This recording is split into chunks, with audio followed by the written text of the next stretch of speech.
You're hiking in the mountains. The sun is setting, and you take one wrong step. You fall alone. No signal. No one knows you're missing. Most people wouldn't survive the night, but some. Some are built different. This video is about the ordinary people who walked right up to death and said, "Not today." These are real survival stories that make Hollywood scripts look tame. Let's begin with a woman who fell from the sky and walked away. Only a single sandal, a small bag of candy, and sheer instinct.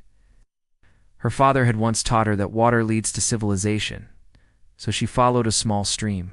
Then for 10 days she waded through thick jungle, avoiding snakes, sleeping under trees, swatting off swarms of insects.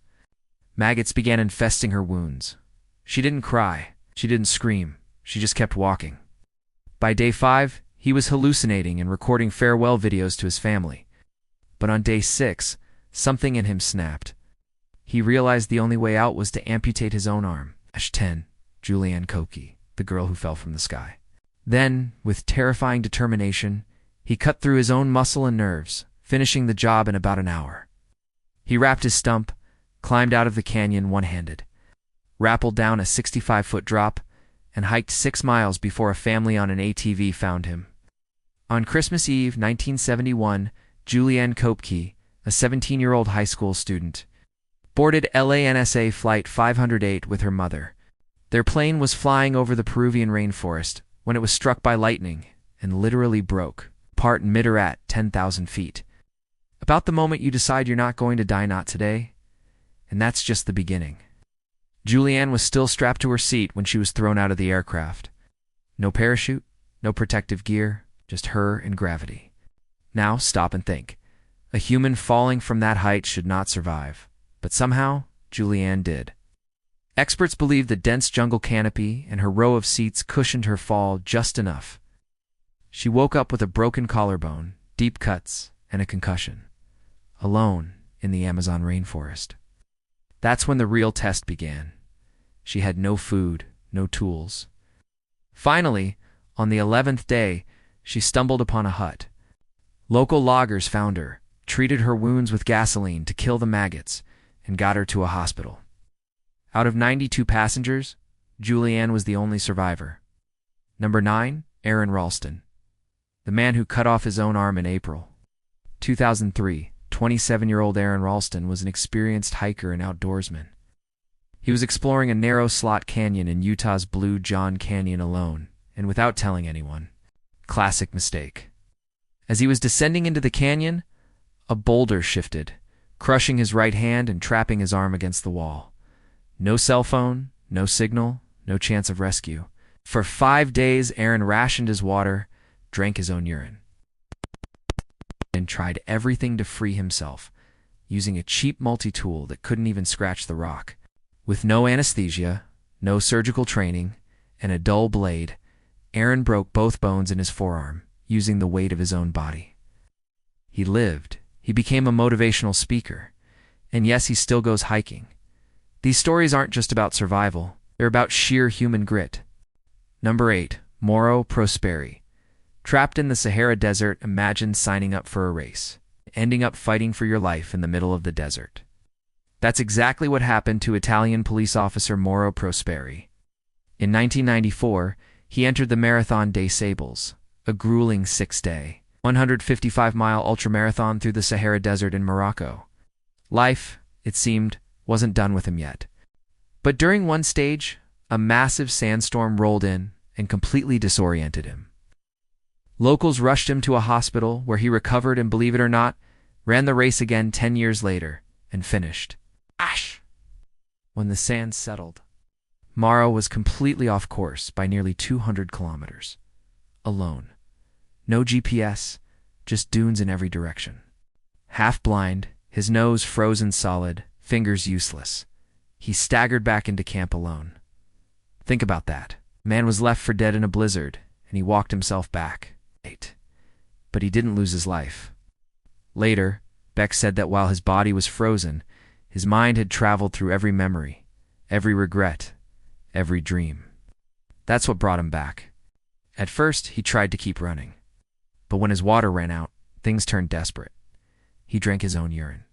The next day, A rescue chopper, flying at the limits of its altitude range, managed to extract him. 1996, Beck was part of a guided expedition climbing Mount Everest, but partway through the ascent he developed snow blindness. His vision was failing fast. To hear your own heart beat one more time, Morrow had the Sahara. Beck had Everest. Both should have died. Both refused. The team leader told him to wait at a designated spot while the rest summited. Hours passed. The weather turned deadly. A blizzard swept in, caught bats in an abandoned shrine, and ate them raw. He stayed alive by rationing a few energy gels and sleeping during the day to avoid heat stroke. But by day 8, with no sign of rescue and no energy left, Morrow decided to end his life to save his family from the pain of watching him waste away. He slit his wrists with a pocket knife but was so dehydrated that his blood had thickened and clotted before he could bleed out. The next morning, he got up and kept walking. He stumbled into a nomadic camp on day 9, weighing over 30 pounds less than when he started. They tried to help, but conditions were too dangerous. They left him. The next morning, a climber checked again. Beck was lying in the snow, with ice crystals forming on his eyes. His face was black with frostbite. He was declared dead. #7. Beck Weathers. Frozen alive on Everest. If you think freezing to death is peaceful, you haven't heard Beck Weathers' story. When the others came down, Beck was still there, nearly frozen, but Beck wasn't dead. Somehow through the numbness and the storm, he woke up. But Everest wasn't done with him. He had to survive another night out in -40°C temperatures. He collapsed again, and once more left for dead. He lost his nose, part of his face, and both hands below the wrist. Survival isn't always about strength or skill. Sometimes it's about what you're willing to crawl through just to see your kids again. Number 6, Harrison O'Keefe. Trapped in a sunken ship, most people drown within minutes when a ship sinks. Harrison O'Keefe survived 3 days at the bottom of the ocean. In 2013, Harrison was the cook aboard a tugboat off the coast of Nigeria. With no flashlight, no food, and almost no oxygen. He built a tiny platform out of a mattress to keep part of his body out of the water. He could hear sea creatures moving outside, could feel the boat creaking and shifting, threatening to collapse on him at any moment. And then the sharks came. While he was in the bathroom at 4:30 a.m., a massive rogue wave hit the vessel, capsizing it instantly. Within minutes, the boat was upside down and sinking fast, with 12 crew members on board. Everyone was presumed dead. When one diver's hand brushed Harrison's, he almost died of shock. Some left to find help and were never seen again. By 1923, Ada was the only person left alive. She was 23 years old. She never gave up. She survived almost 2 full years on that island, before a rescue party finally arrived. By then, she was emaciated but alive. The others were gone. But when the diver realized someone was alive, he called in the team. She defended herself against polar bears. One even broke into her camp. She grabbed a rifle and fired. It fled. Harrison was brought to the surface in a pressurized chamber to avoid decompression sickness. He was the only survivor. The rest of the crew had perished. But real historians know the truth. She was stronger than all the men combined. Ada Blackjack didn't just survive the Arctic. She beat it. When hope disappears and nature turns on you, the only thing left is your mind and your decision. Will I give in or will I fight? In 1921, a group of 4 explorers, all men, set off to claim a remote island in the Arctic called Wrangel Island for Canada. Ada was hired as a cook and seamstress despite having no survival experience. She had never hunted. She had no wilderness training. She was terrified of polar bears. But Harrison was trapped in a tiny pocket of air inside a bathroom surrounded by total darkness. Freezing cold water and the wreckage of the ship, he stayed completely still, in total darkness. For 60 hours, divers were sent down not to rescue, but to recover bodies. What saved him? A perfect air pocket, a tiny space above water, and a mind that refused to panic. Harrison later said he prayed the entire time. When the lights finally came, he thought he was dead. But no, he was very, very alive. Number 5, Ada Blackjack, the forgotten heroine of the Arctic. Most survival stories are about men. But one of the most astonishing belongs to a young Inuit woman named Ada Blackjack. But when the expedition failed, no supplies, no rescue, and deadly cold, the men began dying one by one. At that point, she had to teach herself how to survive alone. She learned how to set traps, shot seals. She built her own shelter out of driftwood. She kept a diary, writing about how lonely she was, how afraid, how badly she wanted to see her son again. The media tried to portray her as weak, helpless. These aren't tales of luck, they're stories of will. Number 4, Joe Simpson. Crawling out of a glacier in 1985. British mountaineer Joe Simpson and his climbing partner Simon Yates set out to summit Ciula Grande in the Peruvian Andesa. 20,814-foot peak that had never been climbed before via the west face. They made it to the top, but on the way down, disaster struck. Joe fell and shattered his leg. High up on the mountain, in freezing conditions, storm clouds gathering, he couldn't walk, couldn't climb, and they had no rescue team. Simon, desperate to save him, lowered Joe down the mountain using a rope, bit by bit. Then came the moment of horror. With a broken leg, no food, no water, and no rope, he crawled deeper into the glacier and found a way out. As Simon was lowering Joe in a whiteout storm, Joe unknowingly went over the edge of an ice cliff and was left dangling in midair. Simon couldn't see him. He couldn't pull him up. The rope was slipping.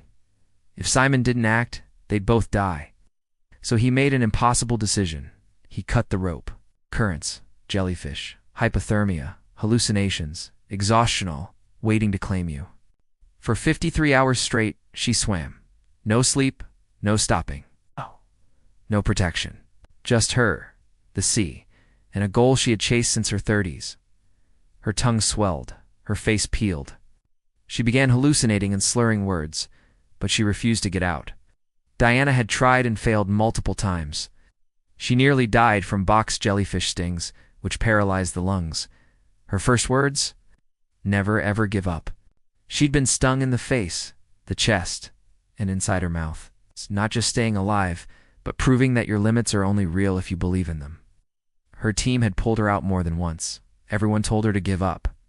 They survive because something in them simply refuses to quit.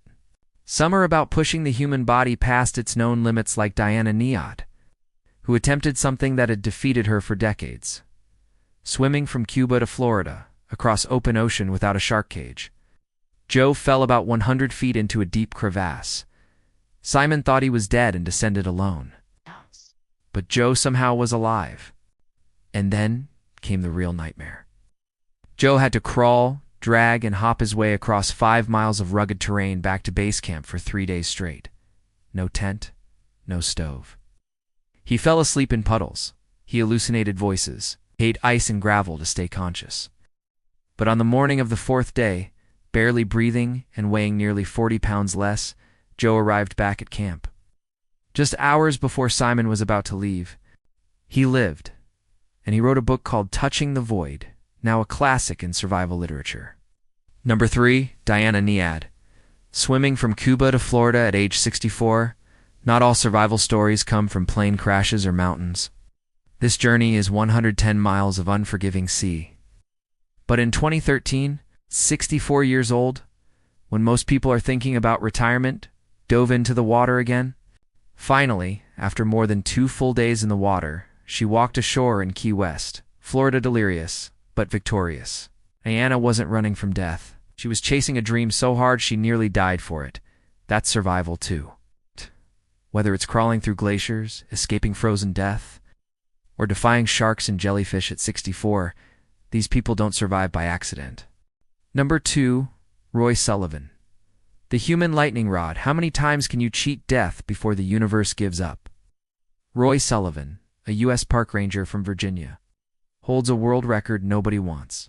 He survived being struck by lightning 7 times, not once, not twice, 7 times, and he lived through every single one. It started in 1942 when Roy was just 30 years old. He was hiding from a storm in a fire lookout tower when lightning struck, setting the building ablaze and burning a hole through his shoe. That was just the beginning. Over the next 35 years, Roy was struck while driving, fishing, working, even standing in his own front yard. Each strike brought burns, injuries, hair loss, temporary blindness, and sometimes unconsciousness. One bolt even set his hair on fire. But Roy would get up, bandage his wounds, and go back to work. He never quit his job. He never stopped walking into the woods. People began avoiding him out of fear they might get hit standing next to him. Was he cursed? Blessed? Scientists couldn't explain it. What finally took him? Not fire?